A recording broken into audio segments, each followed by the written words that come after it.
Have you ever done something wrong? Odds are that you have. In fact, we've all done something wrong. But doesn't it feel good when the person who you've hurt says, "I forgive you"?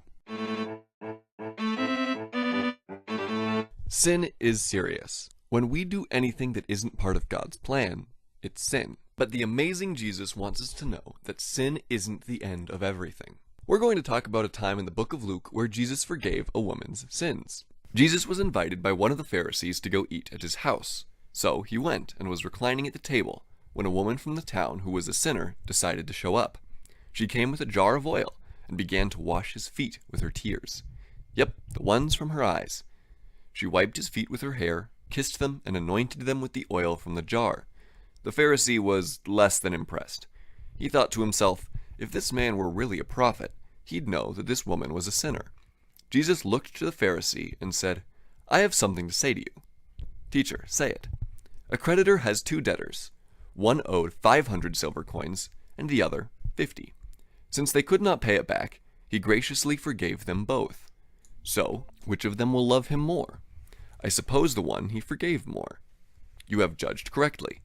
Do you see this woman? I entered your house. You gave me no water for my feet, but she, with her tears, has washed my feet and wiped them with her hair. Therefore I tell you, her many sins have been forgiven. That's why she loved much. But the one who is forgiven little, loves little." And he looked to the woman and said, "Your sins are forgiven. Your faith has served you. Go in peace."